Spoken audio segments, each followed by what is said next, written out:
بسم اللہ الرحمن الرحیم۔ شروع اللہ کے نام سے جو بڑا مہربان نہایت رحم کرنے والا ہے۔ محترم ناظرین و سامعین، السلام علیکم۔ محترم ناظرین کرام، آج کی اس ویڈیو میں ہم اجمیر شریف کی تاریخ کے بارے میں جانیں گے اور ساتھ میں یہ جانیں گے کہ اجمیر جو کہ اپنے وقت کا سب سے بڑا مندر تھا، وہ درویش کی درگاہ کیسے بن گیا۔ اجمیر میں اس وقت ایک مندر تھا جو اجمیر کا سب سے بڑا مندر تھا اور صرف راجاؤں اور رانیوں کی عبادت کے لیے محسوس تھا۔ مندر کے ساتھ ہی ایک تالاب تھا جس کا نام انا ساگر تھا۔ ہندو اس تالاب کے پانی کو انتہائی متبرک خیال کیا کرتے تھے۔ ان کا عقیدہ تھا کہ جو اس تالاب میں غسل کر لے اس کے سب گناہ جھڑ جاتے ہیں۔ اس مندر میں رات کو اتنے چراغ جلتے تھے کہ صرف ایک ہی رات 3.5 من تیل ان چراغوں میں استعمال ہوتا تھا۔ ارد گرد کے کئی دیہات مندر کے نام تھے، یعنی ان دیہات کی آمدن ان مندر پر خرچ ہوتی تھی۔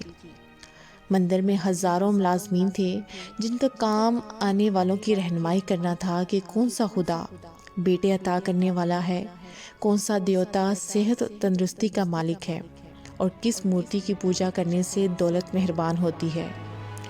خواجہ غریب نواز رحمۃ اللہ علیہ اس مندر میں تشریف لے گئے اور انا ساگر سے کچھ فاصلے پر چٹائی بچھا کر اپنے مریدوں کے ہمراہ بیٹھ گئے۔ عصر کا وقت قریب تھا، لہٰذا آپ رحمۃ اللہ علیہ نے حضرت قطب الدین رحمۃ اللہ علیہ سے اذان دینے کو کہا۔ کفر و شرک کے گھر اجمیر میں اللہ کی وحدانیت اور حضرت محمد صلی اللہ علیہ وسلم کی رسالت کا یہ پہلا اعلان تھا۔ وہ لوگ اسلام سے مکمل طور پر لا علم تھے، چنانچہ اذان کی آواز سن کر وہ حیران ہوئے اور اپنے گھروں سے نکل آئے۔ سب مسافروں نے انا ساگر کے پانی سے وضو کیا اور نماز پڑھنا شروع کر دی۔ سب ہندو حیران رہ گئے کہ سب بھگوان تو مندر کے اندر ہیں، تو یہ لوگ صحن میں کس بھگوان کو سجدہ کر رہے ہیں۔ شام ہوئی تو راجا کے اونٹ جو دن میں چرنے کے لیے گئے تھے اپنے چرواہوں کے ساتھ واپس آنے لگے۔ اتفاق سے جہاں حضرت خواجہ رحمۃ اللہ علیہ اپنے ساتھیوں کے ساتھ بیٹھے تھے وہ جگہ راجا کے اونٹوں کے بیٹھنے کی جگہ تھی۔ چرواہوں نے بابا صاحب رحمۃ اللہ علیہ سے کہا کہ اٹھو بابا، اونٹوں کے بیٹھنے کی جگہ خالی کر دو۔ آپ رحمۃ اللہ علیہ نے فرمایا، اتنا میدان پڑا ہے، اونٹ تو کہیں بھی بیٹھ جائیں گے، کیوں مسافروں کو تنگ کرتے ہو۔ وہ لوگ نہ مانے اور مسلسل اصرار کرتے رہے کہ اونٹ اسی جگہ بیٹھیں گے۔ آخر انہوں نے بہت بدتمیزی سے کہا، یہ راجا کے اونٹوں کے بیٹھنے کی جگہ ہے اور ادھر راجا کے اونٹ ہی بیٹھیں گے، تم لوگ کہیں اور ڈیرا لگا لو۔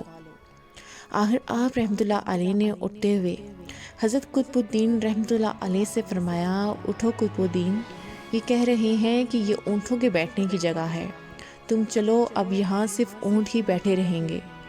یہ کہہ کر آپ رحمۃ اللہ علیہ اپنے ساتھیوں سمیت وہاں سے اٹھ گئے۔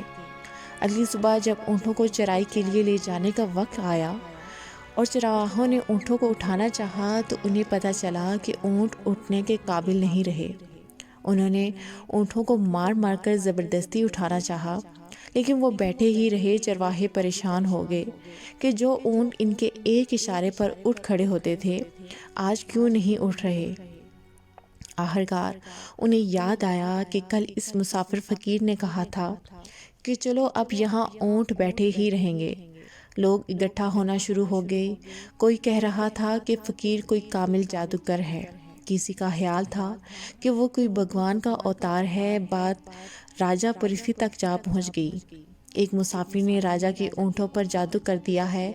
راجہ نے حضرت معین الدین رحمۃ اللہ علیہ کو پیغام بھیجا کہ تم کیسے فقیر ہو جو بے زبانوں کو باندھ رکھا ہے، یہ بیچارے بھوک اور پیاس سے مر جائیں گے، اس لیے مہربانی کر کے اپنا جادو واپس لے لو۔ آپ رحمۃ اللہ علیہ نے فرمایا، ہم مسلمان ہیں اور مسلمان بد دعا نہیں کرتے اور نہ ہی جادو کیا کرتے ہیں۔ جاؤ، جس کے حکم سے بیٹھے تھے اسی کے حکم سے اٹھ کھڑے ہوں گے۔ اب جو جا کر چرواہوں نے اونٹوں کو اٹھایا تو پہلی بار میں اونٹ کھڑے ہو گئے۔ ہندوؤں کی دلچسپی ان مسافروں میں بڑھنے لگی۔ 5 وقت کی اذان ہوتی اور نماز ادا کی جاتی۔ آخر راجا تک یہ بات پہنچ گئی اور اس کو شکایت کی گئی، یہ جو فقیر آئے ہیں سب کے سب مسلمان ہیں، 5 وقت اذان دیتے ہیں اور ہمارے پوتر تالاب کو ہاتھ منہ دھو کر گندا کرتے ہیں، ہمارے دھرم کے خلاف باتیں بھی کرتے ہیں، کہتے ہیں یہ مورتیاں پوجنے کے قابل نہیں، یہ تو محض پتھر ہیں، اس لیے انہیں یہاں سے اٹھا لیا جائے۔ راجا پرتھوی نے فقیروں کو پیغام بھجوایا کہ تم لوگ گوشت کھاتے ہو، ہمارے دھرم کے خلاف بولتے ہو اور ہمارے پاک تالاب کو اپنے ہاتھ منہ ڈال کر ناپاک کرتے ہو، جو ہم برداشت نہیں کر سکتے، اس لیے تم یہاں سے چلے جاؤ۔ آپ رحمۃ اللہ علیہ نے فرمایا کہ اور بھی تو اتنی دنیا آتی ہے، ہماری پانی لے لینے سے کون سا کوئی کمی آ جائے گی، لیکن وہ کہنے لگے وہ سب ہمارے اپنے دھرم کے لوگ ہیں اور تم دوسرے دھرم کے ہو، آئندہ تم لوگوں نے تالاب کو ناپاک کیا تو ہم سختی سے پیش آئیں گے۔ آپ رحمۃ اللہ علیہ نے حضرت قطب الدین بختیار رحمۃ اللہ علیہ سے فرمایا، قطب الدین شاید یہ لوگ آئندہ ہمارے پانی لینے پر کوئی فساد برپا کریں گے، جاؤ ایک مشکیزہ پانی لے آؤ تاکہ ضرورت کے وقت کچھ پانی تو موجود ہو۔ لہٰذا حضرت قطب الدین رحمۃ اللہ علیہ ان سے فرمایا، چلو ہم مشکیزہ بھر لیتے ہیں، ہندو اس شرط پر مان گئے کہ تمہارے جسم پانی سے نہ چھوئیں۔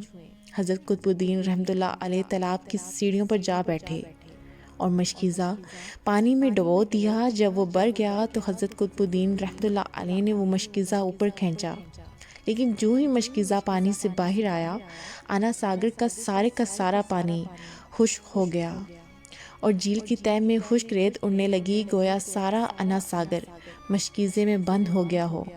انا ساگر کا خشک ہونا تھا کہ پورے اجمیر میں کوہرام مچ گیا، گلیوں محلوں میں چیخو پکار اور آہو بکا شروع ہو گئی۔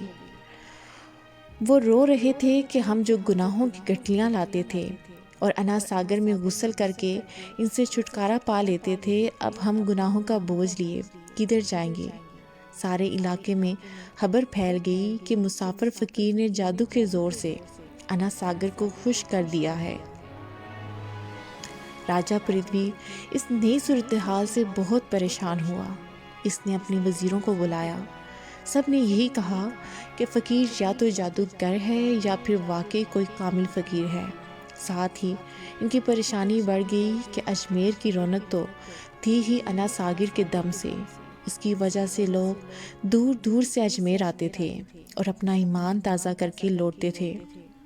انا ساگر کے خشک ہو جانے سے ہندو دھرم کو سخت دھچکا لگا اور یہی تشویشناک بات تھی۔ آخر طے پایا گیا کہ فقیر سے مذاکرات کیے جائیں کہ آخر وہ چاہتا کیا ہے، اگر اس کے مطالبات معقول ہوئے تو تسلیم کر لیے جائیں گے، یا پھر سب مرد اور عورتیں بچے جا کر فقیر کی منت سماجت کریں کہ لوگوں کو پریشانی سے نجات دلاؤ اور ہم پر کرم کرو، ہم اپنے گناہوں کا بوجھ اٹھائے کدھر جائیں گے اور کیسے سکون پائیں گے۔ یہ تجویز زیادہ آسان تھی، لہٰذا تمام لوگ بابا رحمۃ اللہ علیہ کے پاس آئے اور بولے، بابا تم بھی وضو کر لیا کرنا، لیکن بھگوان کے واسطے ہمارا انا ساگر ہمیں لوٹا دو۔ حضرت خواجہ غریب نواز رحمۃ اللہ علیہ نے حضرت قطب الدین رحمۃ اللہ علیہ سے فرمایا، جاؤ قطب، مشکیزہ واپس تالاب میں ڈال آؤ۔ جو ہی مشکیزہ تالاب میں الٹایا گیا، انا ساگر کناروں تک اچھل آیا۔ اس پانی نے کئی دلوں کو دو ڈالا۔ ہندو قوم کی اپنی تاریخی کتابوں میں بھی ہندو مورخین اس بات کو تسلیم کرتے ہیں کہ اس شام 32,000 ہندو کلمہ پڑھ کر مسلمان ہو گئے۔ ان ہندوؤں کے مسلمان ہو جانے سے ہندو پنڈتوں اور عام ہندوؤں پر بھی غم و غصے کا طوفان اٹھ کھڑا ہوا اور وہ سوچ میں پڑ گئے کہ فقیر اگر کچھ دن مزید ادھر رہ گیا تو دیوی دیوتاؤں کا تو نام لینے والا بھی کوئی نہیں رہے گا۔ لہٰذا لوگوں نے راجہ کو مجبور کیا کہ جلد کچھ کیا جائے۔ راجہ نے مندر کے بڑے پنڈت رام دیو کو بلایا اور اس سے بابا صاحب رحمۃ اللہ علیہ سے مناظرہ رکھ کر جلد از جلد شکست دینے اور انہیں اجمیر سے باہر نکال دینے کا حکم دے دیا۔ رام دیو اپنے وقت کا منہ بولا پنڈت تھا، جس کی علمی قابلیت کی دور دور تک دھوم مچی ہوئی تھی۔ دراصل پنڈت شیطانی اور جادوئی طاقتوں کا مالک تھا۔ اس نے راجہ پرتھوی کو یقین دلایا کہ جلد ہی راجہ کوئی اچھی خبر سنے گا۔ رام دیو بابا رحمۃ اللہ علیہ کے پاس آیا اور الٹے سیدھے سوالات شروع کر دیے۔ بابا رحمۃ اللہ علیہ نے خاموشی اختیار کیے رکھی۔ رام دیو نے یہ خاموشی دیکھ کر مزید شور مچانا شروع کر دیا۔ بابا رحمۃ اللہ علیہ نے ایک نگاہ اس پر ڈالی اور مسکراتے ہوئے کہا، رام دیو، تو کیوں شور مچا رہا ہے؟ میں تیرے ماتھے پر ایمان کی روشنی دیکھ رہا ہوں۔ اس نگاہ اور لہجے میں نہ جانے کیا جادو تھا کہ رام دیو قدموں پر گرا اور روتے ہوئے بولا، بابا، جس دھرم کے تم ہو اس دھرم میں مجھے بھی شامل کر لو۔ سب لوگ جو مناظرہ دیکھنے آئے تھے سب حیران ہوئے اور رام دیو جو بابا کو شکست دینے آیا تھا خود ہی مسلمان ہو گیا۔ تاریخ کی کتاب میں بری پڑی ہیں کہ حضرت خواجہ اجمیر رحمۃ اللہ علیہ وہ واحد بزرگ ہیں جنہوں نے 90 لاکھ ہندوؤں کو مسلمان کیا۔ صدیاں بیت گئیں مگر سلطان الہند غریب نواز حضرت خواجہ معین الدین چشتی اجمیری رحمۃ اللہ علیہ کا مزار آج بھی اجمیر شریف راجستھان انڈیا میں موجود ہے، جہاں بلا تفریق رنگ و نسل اور مذہب کی عقیدت مندوں کا جمع غفیر حاضری دینے پہنچ جاتا ہے۔ میرے محترم عزیزوں، امید کرتی ہوں کہ ویڈیو آپ لوگوں کو پسند آئی ہوگی۔ مزید ایسی ویڈیوز دیکھنے کے لیے ہمارے اس چینل کو سبسکرائب کریں اور دن کی تازہ ترین اپڈیٹس کے لیے چینل پر موجود گھنٹی کے بٹن کو دبا دیں تاکہ ہماری ہر آنے والی نئی ویڈیو سب سے پہلے آپ تک پہنچ سکے۔